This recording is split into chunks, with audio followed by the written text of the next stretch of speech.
Hello, everyone. Eric Grenier here, and welcome to the 111th episode of the Writ Podcast. It's been an eventful few weeks since Parliament returned, as foreign affairs have injected themselves into our domestic politics. And last week, Manitoba had a historic election, which could have some lessons for parties across the country. So who better to break this all down than the political pollster panel? Dan Arnold is Chief Strategy Officer at Pollara and worked as Director of Research and Advertising in the Prime Minister's office, and he polled for the Trudeau Liberals in each of the past three federal elections.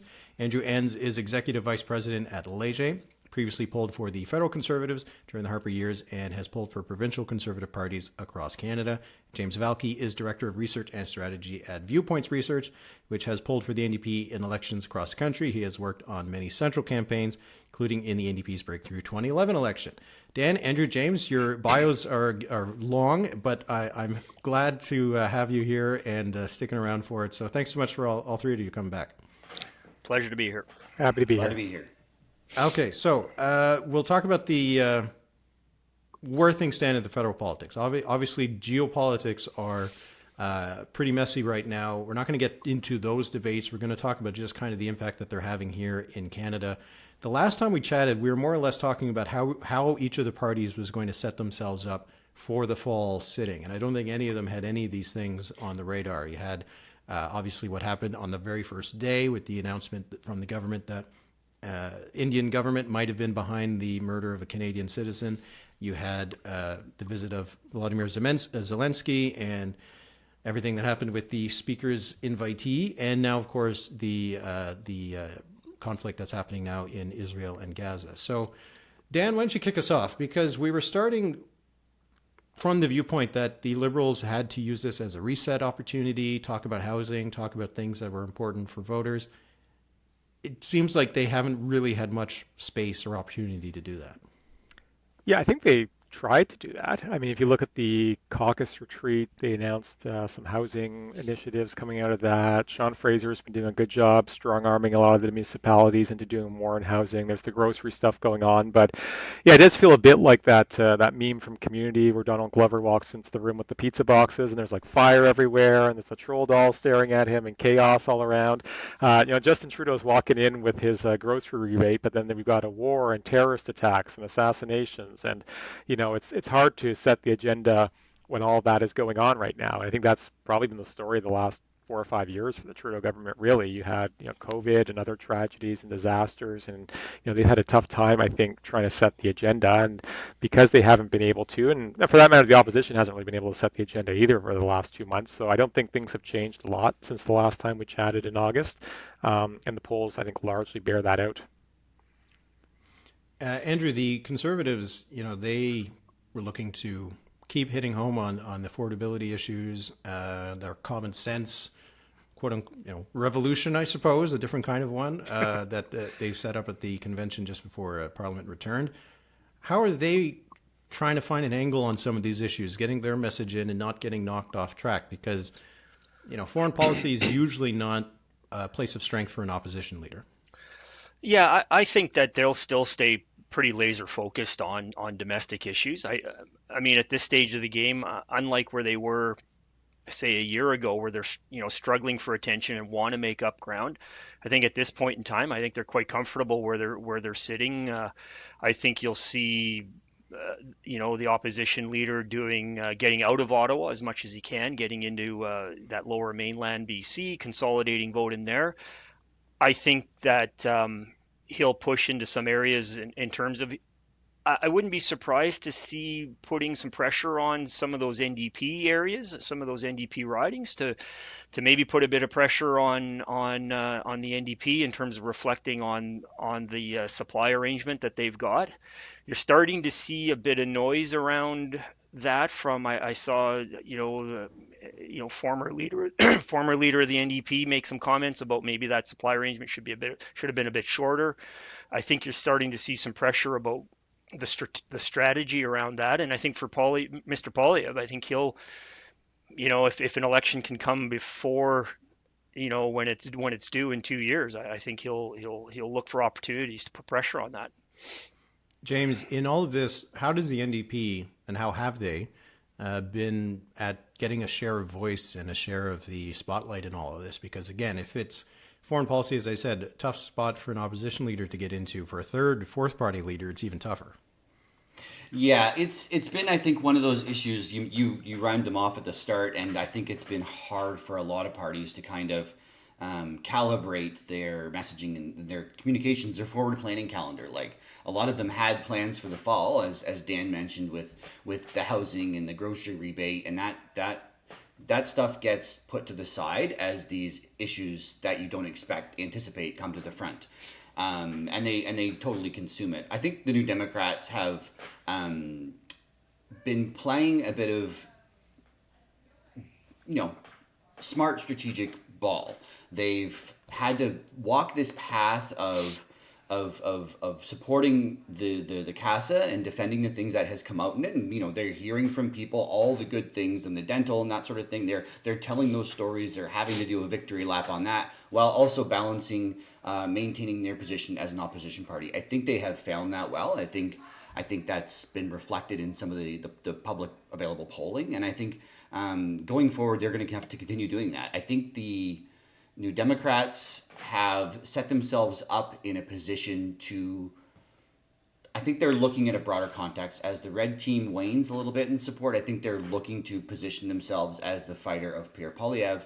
And I guess the counterpoint to Andrew's point about people wanting to move on the CASA agreement, I think a lot of New Democrats are saying it's 2 years until the next election. And I guess the question for me becomes, that level of support that the Conservatives have received recently, is that sustainable over 2 years? And I think what happens is there will inevitably be a waning of it, and what happens in that event, right? How do they respond to it? So I do think that that's still in the offing, and I keep hearing this thing about Ed Broadbent saying there should have been an end date on this CASA agreement. And while I respect that point of view, and I hear that they pulled it out, Ed said very tremendously positive things about this agreement, and was really almost entirely in favor of it. And to be perfectly clear, there's been no, from what I understand, there's no specific end date. So either of the parties can pull out at any time they want. So that's my roundabout perspective on all that. I'm not sure if it got to where you wanted, but I mean, yeah, foreign issues have come on the radar, and they're very difficult to. They need to be tended to, and they kind of take all the planning and throw it out the window sometimes. It's a big focus for the government. It's a big focus for media coverage right now. Obviously, whenever there are these huge global events happening. But we've often said that very few elections in Canada are actually decided by foreign policy and foreign events. Dan, what do you think of that? Does foreign policy, does the way that the government reacts to it, the opposition leaders, does it have an impact on the domestic political scene, and in particular the events that we're seeing breaking out over the last few weeks? Yeah, it's hard to say because these are tough issues to poll on as well too. I mean, the people who care the most about these issues are often going to be the diaspora groups who have that connection, and there's just not enough people in a normal survey sample to get the crosstab of Jewish voters or Sikh voters or any of those communities there. So you're left asking the broader public, and the broader public, they'll agree at the high level. They'll probably agree that saluting Nazis in the House of Commons is a bad idea. They'll probably agree that what happened in Israel is horrific. But when you get more nuanced into these questions, people don't usually have those strong ideas unless there's a real decision point that the government faces that really is controversial, where there are parties on both sides. Like, Chrétien's decision not to go to Iraq, I think, had some long-term impacts on how people view the parties. Obviously conscription, if we want to go way back into the archives, had an impact there. But as long as there's a bit of an all-party consensus, which seems to be the case right now, I don't think these issues are going to have dramatic electoral impacts. If we're being honest, I think the foreign policy event of the last couple of months that will have the biggest impact in the next federal election is Donald Trump's march to the Republican nomination in the U.S., because people will pay a lot of attention to what goes on in the U.S. And if Trump is the next president, like, that's something that people will notice and could really shift the dynamics domestically. But in terms of what's going on in other parts of the world right now, I don't think it's going to have a dramatic impact unless Canada is forced to make a decision where we see some real differing opinions between the Liberals and Conservatives and the NDP on their stances. Andrew, what's your view on that? And also particularly on the diaspora aspect of it that Dan mentioned. When it came to India especially, that was, I think, a real issue, a flashpoint kind of For delicate sure. balance that parties had to play there. Yeah, and I think and I was gonna if Dan didn't go there, I was gonna talk about sort of there's foreign policy issues, and then there's kind of American policy issues, and it's almost not quite foreign. They're almost sort of a hybrid of domestic, but I do think the question with India and the situation there in terms of the allegations and that one has the potential to potentially influence a little bit of domestic politics, depending on how those things proceed and unfold. And I think you're absolutely right. All parties are being a bit cautious on this in terms of, Canada is home to I believe, the largest Sikh population outside of India. So, and they actually could influence some very important seats in a close election. So I think that one still remains to be seen. I think you'll see parties be very a bit careful about that issue. The whole the U.S. politics, I think, is really has the potential to be fairly significant. Donald Trump, by all counts, will be the nominee, and we've done some polling down in the U.S. at Léger, and like it's shocking how competitive he is, in terms of with the current Democratic leadership. I mean, it's kind of blows your mind a little bit in terms of all that's going on, and I think that will start to preoccupy voters in Canada a little bit in terms of who will manage Donald Trump, and it could become I could see potentially opponents of Mr. Poilievre trying to use that as we've got Trump light in Canada and we've got Trump potentially south of the border. This would be a disaster. On the flip side, I mean, I think there was some polling released today that pointed out that Canadians tend to think Poilievre might be a better opposite to Trump than Mr. Trudeau, because they obviously have seen Mr. Trudeau and Mr. Trump in action, and that wasn't a good relationship. I think the Prime Minister actually did as best he could with that individual, but nonetheless, I don't think it was so. So it could be that could enter into into voters' minds, again, depending on what happens, a year from now. James, just your thoughts on that, but also the idea of foreign policy, foreign events having an internal issue within parties, because Andrew was just talking about Donald Trump. Most Canadians don't like Donald Trump. Polling shows that he's pretty disliked, but among conservatives, it's kind of split, right? So Pierre Poilievre couldn't be an anti-Donald Trump candidate in the way that Justin Trudeau could be. And then when you have the issue the conflict happening right now in Israel within the NDP, Israel-Palestine, that is a pretty thorny issue that the other parties don't really have to deal with as much. So I'm curious your thoughts on the role of foreign policy when it comes to those internal battles within a party. Yeah, I mean, I'll just say right off the top of the foreign affairs stuff, consensus is it doesn't move votes.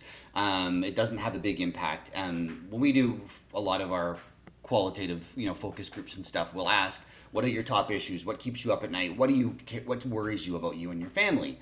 And it's easy to say, like, the cost of living, housing, climate change, the environment, healthcare, like they rhyme these things off. People do often, but I would say that issues of instability across the globe are popping up a little bit more. It's not I don't think it's still in the top 10, but still, like, it's more so than it was a year ago, and I think that reflects all the stuff that's happening out there right now.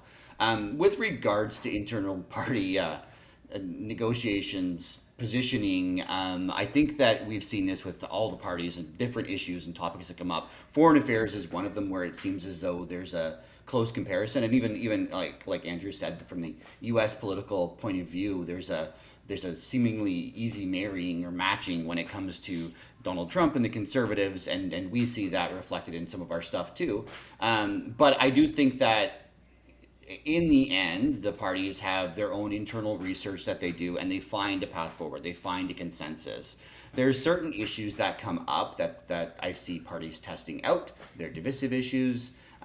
There are things that have been popping up. Parents' rights is a good example, right? You have conservative premiers of different provinces taking very different volumetric responses to this. You have a notwithstanding clause in Saskatchewan, and you had Doug Ford brought it up for half a week, and then it disappeared out of his language, right? Like they're reading different things, and they're still kind of finding their balance. So I think a lot of parties do find these things, but in the end, they I mean, turning it back to some of the point that Dan had made, I do think on the issue of things that have evolved in the last week in the Middle East, in Israel, the terrorist attacks, I think there's a general consensus, but it does take some time for parties to find where they're going to land and like get there. James, I want to stick with you. We'll turn our attention to the upcoming convention for the NDP in Hamilton. The NDP is making a little bit more noise about how important pharmacare will be in terms of keeping their support. There's a confidence in supply agreement, how do members feel about it. Just the fact that the NDP decided to go to Hamilton, which is obviously going to be a pretty important battleground for the New Democrats and the Conservatives and the Liberals in the next election. What should we expect out of this convention for the NDP? Fun. The NDP always has fun at their conventions, Eric. Every party has fun at their conventions. Sorry, it's the blue team, James. The blue team is all about fun. They're the ones that have the most fun. I don't know. I've seen red conventions, and there's almost no floor discussion. It's all entertainment from start to finish. Look, there's going to be lively debates on the floor of this convention. Who doesn't love going to the Hammer? Hamilton is a New Democrat stronghold, but it's a changing demographic, and New Democrats are aware of that as well too. They have a new mayor, Andrea Horwath, the former leader of the Ontario NDP. Premier David Eby is going to be speaking at it. Mart Stiles will be speaking at it. Like, there's some. It's going to be a fun event for everyone. The pharmacare issue in CASA, I mean, a year ago, everybody was saying the New Democrats are going to get smashed. They're going to get turned into oblivion with this agreement. People are going to hate them. They're going to disappear, and the Liberals are going to usurp them. Well, we're a year and a half later, almost 2 years later, and that has simply not come to fruition, right? Like, many New Democrats have walked out in the world, and to say that 1 in 5 Canadians support the NDP is almost laughable in the last 20 years, right? But the last 2 years, they have been very steady at that around that 20% range. I do think it's important to realize that and recognize that. I think they're in a position of strength, and I think that they're hopefully going to be using this convention to position those issues like pharmacare and their polls don't matter and polls do matter. And I do think that a waning Liberal government provides New Democrats an opportunity to leverage some more things. And they've made that clear since the House returned in September. Will things come up as emergency resolutions? Will the discussion of the terrorist attack in Israel and the Middle East conflict come up? Yes. And there will be passionate debate. But as with every convention, I think that there will be a lot of New Democrats under one roof who will be happy to see each other, and I think that's what I anticipate. And in the Hammer of all places, people love that place. Is this the first one since pandemic convention? No, there was. In-person. I think there was the first in person in 5 years. Yeah, they did have that'll feel good. Remote one. Yeah, I think so. Yeah, these are also just events for people who might only see each other on campaigns and that kind of thing to get together. And it's important from a party building, just those relationships. But James, just very quickly, when I'm thinking about NDP conventions, maybe the last one that comes to mind would be Tom Mulcair in Edmonton. Jugmeat's saying, how do the members feel about him? Oof. I'm not entirely sure. I mean, he has, in so much as that I'm not talking to members on a daily basis. I think that they have a really good story to tell about the things they've been able to get from the CASA agreement, the leverage they've been able to use. The members of parliament have been telling those stories. Jagmeet has been out there in the world, meeting with members, meeting with the public. He's been on a ton of tours. I'm not sure. I believe there's a leadership vote in this convention, but I think that generally people are happy with how Jagmeet has presented the New Democrats in Ottawa, the New Democrats in the position of fourth party, being able to leverage their seats. But it's not, like I said, I'm not talking to them on a daily basis, so it's not super clear. It's hard to tell. But generally, like, New Democrats are pretty happy. I mean, that Ed Broadbent piece that we talked about, that people have been bringing up as a critique that he should have done X, Y, and Z, or he actually just said one critique about the CASA agreement. Ed was copious in his praise about how Jagmeet has been doing as leader, how the caucus has been doing, and there's a lot of unanimity behind Jagmeet in caucus as well, which is it's almost it's not the headline you get, it's a headline you don't get that sometimes is important. And the fact that that's not being reported is a good sign for New Democrats. And I think that yeah, they're entering this convention on a high note. At least they should be. Dan, from the Liberal perspective, how do they handle and continue to handle the NDP, both as a potential place to get votes and leak votes, but also just whether they can keep this deal going for 2 years? Yeah, I mean, I think they obviously need to try to keep the deal going. The pharmacare issue is interesting. Pollara actually put out some polling on pharmacare recently, and it's not the top healthcare priority for Canadians right now. They're more generally concerned about wait times and family doctors, mental health. Um, Majority of Canadians would prefer a kind of fill in the gaps model as opposed to something that blows up the current system and brings in a single payer. So I think if the Liberals were left to their own devices on this, they probably wouldn't be moving too aggressively on the pharmacare file at the moment. But the NDP have some leverage. They don't have copious amounts of leverage. It's not like the Liberals have bled 5 points to the NDP. They've kind of bled it more to the Conservatives. So I don't think the NDP are itching for an election anytime soon. And even if, as James said, the membership is behind Jagmeet, one more bad election by Jagmeet, they're probably not behind him quite as much. So I don't think he's super eager to go to the polls either. So, I think it kind of comes down to where the NDP want to use that leverage that they have. Do they want to really push hard on this file or keep going on dental or other issues there? And, but fair to say the Liberals aren't eager for an election anytime soon. So I think, both sides are certainly trying to find a way to come to some kind of agreement where everybody can keep going for the next 2 years. Dan, who do you think is more likely to call the other's bluff when it comes to these kind of things, right? Where's your money, Dan? The poker game between Trudeau and Singh. I don't know. It's look, I think neither side wants to get to a position where they're going to an election, so it is bluffing, right? And I think everybody knows each other is bluffing if it gets to that level there. But I think it seems like the two parties have a pretty good working agreement. Like there hasn't been a lot of reports of friction or grumbling. It seems like, the working groups that are set up are working quite well. So I think they'll be able to figure something out. Andrew, for the Conservatives, how are they looking at the NDP? Is it because normally with the NDP being at 18-20%, that's good for the Conservatives, right? When the NDP is doing better. But at what point do they start wanting to get some of that, more of that vote, and maybe knocking them down to 15-16%? Well, I think it's a bit more regionally in terms of when they look hard at the NDP. I think for sure when you look at Ontario, I think that NDP vote at 20%, especially in the GTA, is actually a pretty magic number. It can flip a lot of seats to the blue side, but I think you're going to see the Conservatives and Mr. Poilievre a bit more aggressive with the NDP, particularly in the Lower Mainland, where I think there's certainly seats there that they feel they can turn. Hamilton is probably an area, as James said, that demographic is changing in terms of some of that suburbia there. And I think even potentially in Manitoba, you may see, purely after the provincial election here, there's obviously some opportunities to go hard at the federal NDP to maybe pick up some of that crossover support. I think at that convention, the NDP there'll be some conversation in the hallways in terms of, mindful of what James said. It's 2 years is a long time in this business before the next election, and obviously no one's anxious to go, particularly with the polls where they're at.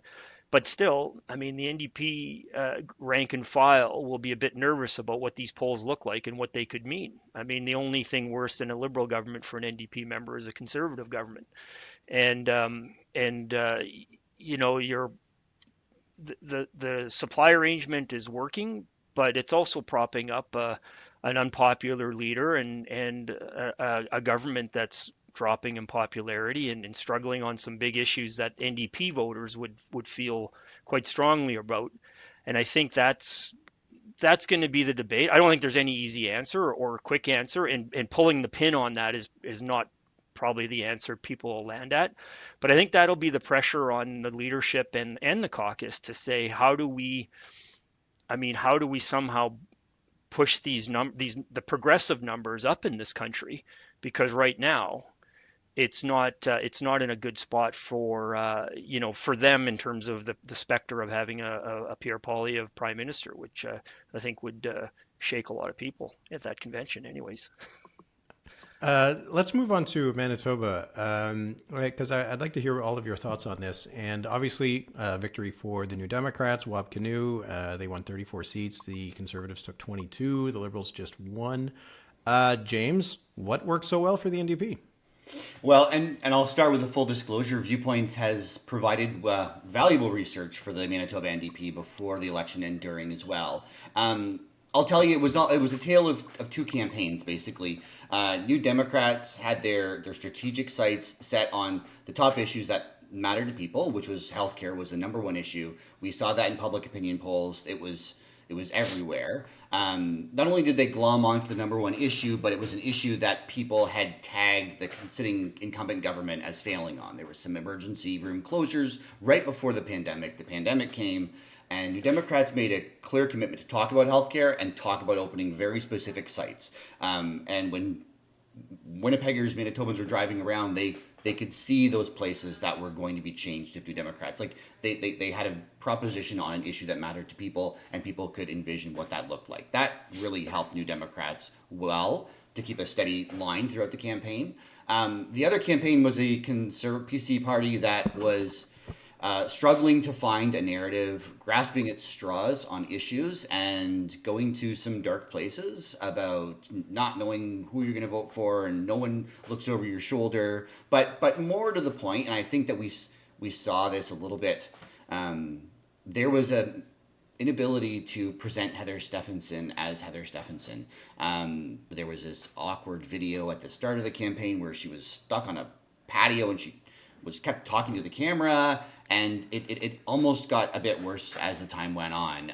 I do think that campaign struggled, but they were up against it. The sentiment for change was pretty strong across Manitoba, and in a position like that for incumbent government with a federal leader saying everything is broken, it's really hard to defend your turf. And I think that's how it went down. Andrew, you're obviously coming to us from Winnipeg and have a long relationship with the Manitoba PCs. What didn't work for them? Well, they didn't get enough votes. That's usually I would say. I mean, and so some disclosure as well. I did some work for the party through Léger in the pre-writ. We didn't do anything during the writ, but I was involved a bit in terms of talking to the campaign, and certainly, as James eloquently sort of laid out. I mean, we're going for a third term government, which is pretty rare anywhere in the country. It's difficult. But the conditions that we're going for, I mean, one, we have an unpopular record. James touched on the issues, healthcare. Well, I mean, the government's record was already becoming unpopular toward the tail end of its first term. They still managed to win a fairly healthy majority in 2019, but they did go early to get that. And then that caught the opposition, I think, a little bit unprepared, and so they got that majority. But the unpopular record was very clear, and not just healthcare, just about every other topic you could probably check boxes on. It was unpopular. They changed leaders shortly after, right toward the end of the pandemic. Heather Stephenson took over from an unpopular Brian Pollster. And Heather would probably be the first to admit, came in not fully prepared, didn't lay out a clear vision and sort of a plan, wasn't fully focused. And with voters, you don't get mulligans, you don't get do-overs. And so basically inherited the trappings of an unpopular government, and basically the trappings of an unpopular leader. So we had an unpopular leader going into this campaign. We faced an opposition that was fully ready for this. I mean, they've been champing at the bit since 2020, and lots of fuel for the fire, but also a really weak Liberal campaign, like sort of historically weak Liberal campaign. And the Green Party, for some reason, opted to sit this one out, like literally. So you had somewhat what you had in Alberta. You had a consolidated left. So, so those are three big conditions. And then, as James said, the party wasn't in good shape for this campaign.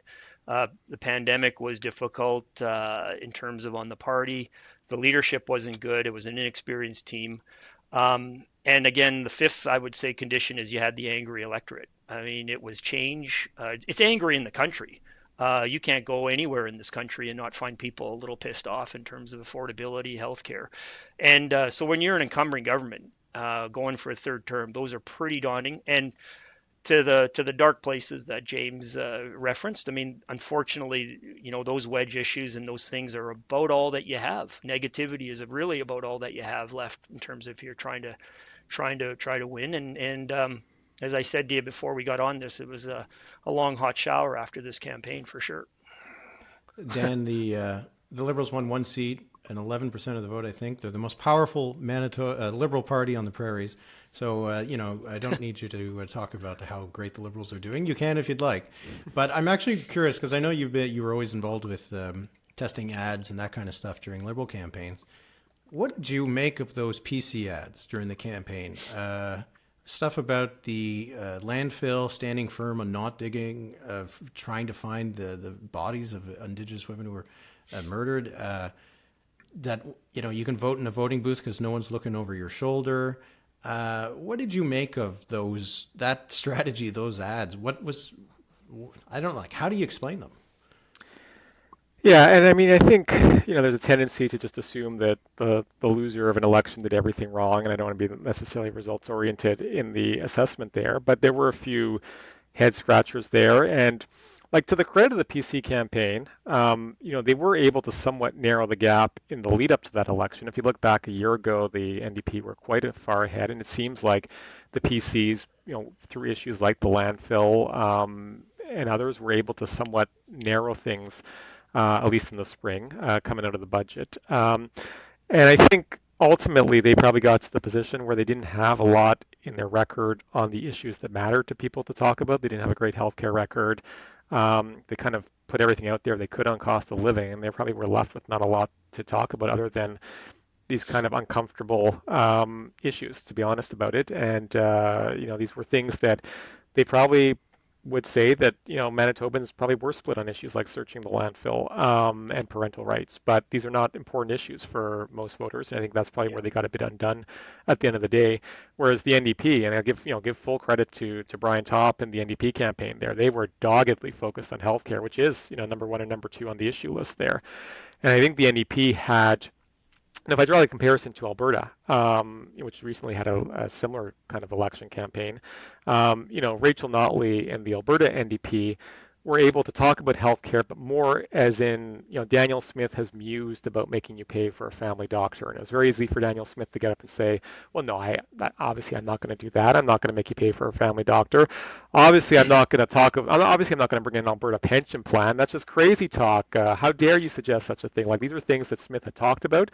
So it was kind of easy for her to deny them. Whereas in this case, there was some real things that the Stephenson Pollster government had done. They'd closed these ERs, they'd fired nurses, and the NDP was able to go at these things that had actually happened and talk about tangible solutions to them. So I think the NDP in Manitoba just did a much more effective job at latching on to things that were important to people and offering them real solutions, whereas the the PCs, maybe through lack of options, were left talking about issues where maybe they felt they had a majority or a split on their side, but they just weren't the things that really mattered to voters, I think, at the end of the day. If we're taking the lens back, looking at the broader implications, looking forward, what this will mean, James, there's the fact that Wabkanu is the First Nations premier of the province, which is obviously going to have a big impact on Indigenous people looking at politics and how that's going to change. But also, what does this mean for the NDP? Obviously, a lot of the vote that the New Democrats got at the federal level, some of that would go to the federal Liberals because of the difference in the strength of the provincial and the federal Liberal Party. But to have a new NDP premier, to have a victory for the New Democrats, what does this mean? What does this mean for you? Yeah, I think it means for the federal Democrats that it's a good news story, right? Like they have a win under their belt. The NDP brand shows strengthening. People in Manitoba, voted in favor of the NDP. There's not nearly the diversion of dissection of parties. The Conservatives have the Saskatchewan party in Saskatchewan, the BC United or Conservatives and PCs in Ontario. Whomever you want to pull into that bucket, they're different brands and different names. The Democrats have the brand that kind of crosses those, and honestly, that's how voters think as well too, by and large, right? Like, so I think that's good news for them. I think that the other takeaway is that the Manitoba NDP had a very disciplined and focused campaign. They had a strategy not just when the writ dropped, but a month before the writ dropped. They thought about how this was going to play out, the different permutations, and when it came right down to it, they found the issue that was most important to voters, that mattered to voters, that they were strong on, and they pressed on it like there was no tomorrow, all gas, no brakes, and it worked for them. And I think there's a lesson there. Dan, what do you think are the lessons here? And also from the Liberal perspective, Wab Kinew around the Premier's table probably a lot better than Heather Stevenson, not another person, going against a carbon tax, that kind of thing. But what do you think are the lessons that the Liberals can draw, and other parties too, from the results of that campaign? Yeah, so in terms of federal implications, we've talked about this before. It doesn't always translate the way you expect it to. Like, I think the actual worst outcome for the federal Conservatives would have been a Conservative win provincially, because you'd have an unpopular Heather Stefanson 2 years from now. It'd probably be even more unpopular, and that would be a drag on the federal Conservative brand. I remember in the 2015 election, everyone remembers when the NDP vote kind of moved to the Liberals in Quebec. The first province where we saw the NDP vote move to the Liberals that campaign was Manitoba, because Greg Salinger was so unpopular. So it was very easy to peel off provincial New Democrats and get them to switch to us federally in that campaign. And I think having an unpopular PC government there could have been actually quite problematic for Polyev in a couple of years down the line. I think the story of this, or one of the stories of the success for the provincial NDP, was that they were able to collapse the provincial Liberal vote over so effectively in that campaign. And I mean, it's provincial Liberals in Manitoba, they probably prefer a Kinew government to a Stephenson government by like a 3-to-1, 4-to-1 ratio, which is similar to what you would say if you ask federal NDP voters if you prefer Trudeau over Polyev. So I think, in some respects, the Kinew playbook is the Trudeau playbook federally, right? You're trying to collapse over the junior progressive party and get their voters to come your way. That's something that the NDP did very effectively provincially. They did it in a non-aggressive way. They had Lloyd Axworthy, very prominent federal Liberal, endorsing the provincial NDP. Kinew made several direct appeals to Liberal voters during that campaign to, join together, to come together for this greater purpose.